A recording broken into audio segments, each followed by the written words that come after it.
Are you loving this design of shorts? Here is the step-by-step video on how I made mine. Hope you find it interesting and useful as a guide in making yours.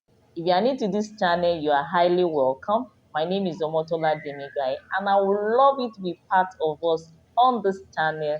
Kindly take some few seconds to hit the subscribe button. Thank you.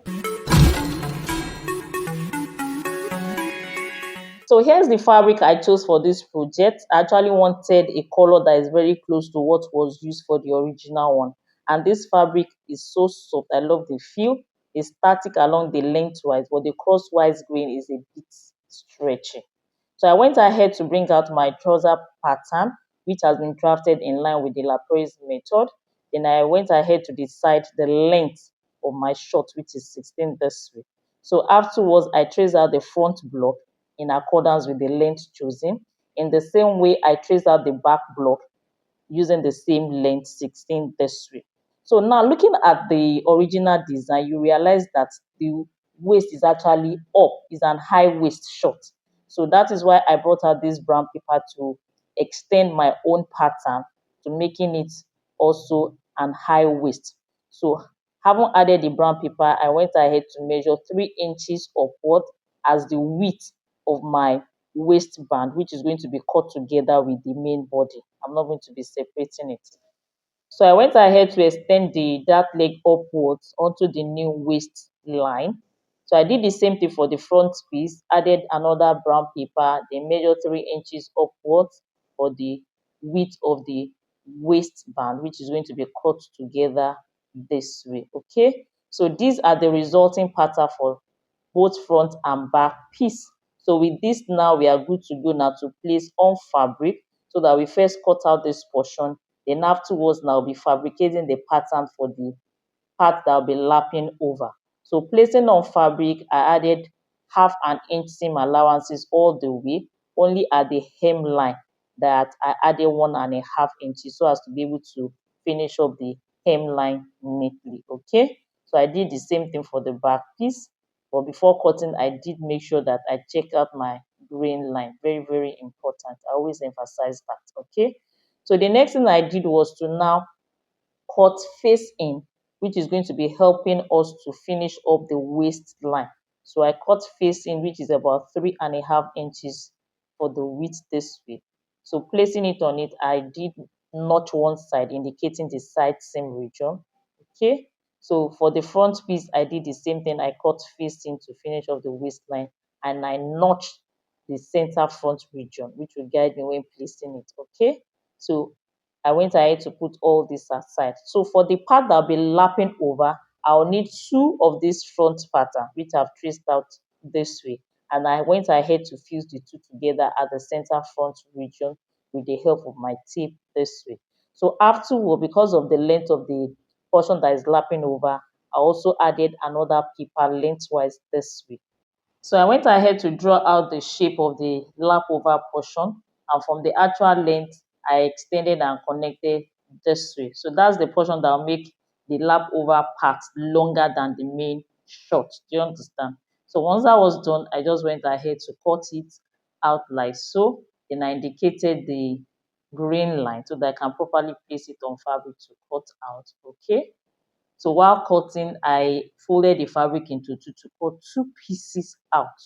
Do you understand? Such that if the lap over portion flips up, it's the same fabric that will still reflect. So you have the fashion fabric and the face in, which is the same thing. Do you understand? Okay. So that's what we have here. So to commence sewing, I went ahead to fuse interfacing onto the hemline and on the other side this way to give the edges a bit of stability and weight. I did it just on one side. The other side was plain, okay? So having done this, I took it to the machine, then I stitched and understitched appropriately, gave it a nice press, and this portion was already ready like this, okay? So the next thing now, the 2 pieces of the front, I stitched them together at the center front region. It overlock the edges for neat finishing. So now I'll be spreading it open to the right side and I'll be placing the over pattern on it this way to secure the 2 pieces together. All right. So once that was done, I went ahead now to prepare my face in. So for the facing, I'd fuse interfacing, then I stitch the two pieces together at the center front region this way. So I'll be placing it over the front waistline to stitch, then I'll understitch, then press it down to finish up the waistline. So having done that, this is what we have like so. You can see that our design is already coming out. Can you see? So turning to the wrong side, this is what we've got like this. Okay, so I went ahead to fuse interfacing at the hemline, then following my notching, I'd already folded the hemline this way. Okay, so with this, the front region is already prepared. So the next thing I did was to use my rectangular eyelet that I got as a guide for me to cut out two strips of my fabric, which I'm going to be using as the belt. So I fuse interfacing on this fabric, and I'm going to be stitching using half an inch as guide, such that once I'm done, I know that it's going to pass through the square eyelet that I got. So I use the square eyelet as guide for me to know the width of the strip of fabric that I'm going to be cutting out. So this is the first one I prepared, and I had to insert it to check whether I'm good to go. Okay, so with this now, I went ahead now to secure the belt on this side this way. Can you see? Okay, so I also check that the belt is well positioned, so that by the time I'm going to be doing the marking for the eyelet, it will be well placed this way. All right, so having done this now, I went ahead to prepare the other belt, which I'll be stitching at this other side this week. Okay, so I'll stitch it down, and likewise the other side, I'll just be stitching everything down like so. You can observe that the over pattern is slightly shorter than the main one. That's the hem allowance that is showing. Okay, so afterwards now, I prepared the back piece just like I prepared the front, stitching at the center back and attaching the face in. So right now, I've placed both front and back together at the side, and I'll just be stitching down from the waistline down to the hemline. While for this other side, I would like to leave zipper opening for me to actually install my zipper here.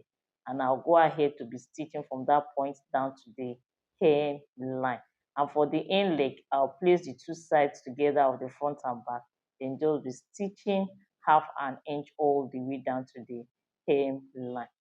Okay. So afterwards now, this is what we have. Side seam region already stitched and overlock, and also the in leg already stitched and overlock this way. So for this other side, the zipper had already been installed, while the other region already stitched this way. Okay, so the next thing I would like to do now will be to go ahead now and finish up the waistline. I'll do this by securing the face in down at all the sides, at the center front, at the other side, at the center back, and also at the region that we have the zipper. You understand? So that it will not be flipping outside. I'll just stitch it down at all of those sides that we have the same line this way. Okay. Then afterwards, now we'll go over to the hemline and fold and also stitch down the hemline. All right. And with this, now we are done with the construction, with the sewing. And what we have here is a neatly finished garment. Can you see? You can see the facing well secured to not be flying outside. I can see the zipper well installed and well finished. Okay. So the next thing I would like to do now will be to lay the front piece very well, and I'll be doing the markings for the eyelet and the other studs. Okay, so I'll do my marking this way for the eyelet, and for the studs I'll be doing a marking and a spacing of 2 inches interval. Do you understand? So I get to mark this way like that. So for this eyelets, I couldn't do it on my own. I had to engage the service of is it a cobbler or a shoemaker? Okay, so it was the guy that helped me to install it. Okay, I just paid him 1,200 for the whole of this, inclusive of the square eyelet. Okay, so in case you need to do your so you could just look out for your cobbler, okay, your shoemaker, so they have it.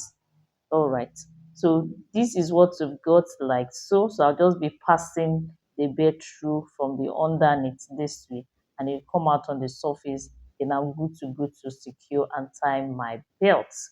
But I guess this my belt is a bit too long. Never mind. That's how I'm going to rock it anyway. But at least I was able to get the design done, and I'm just loving the outcome.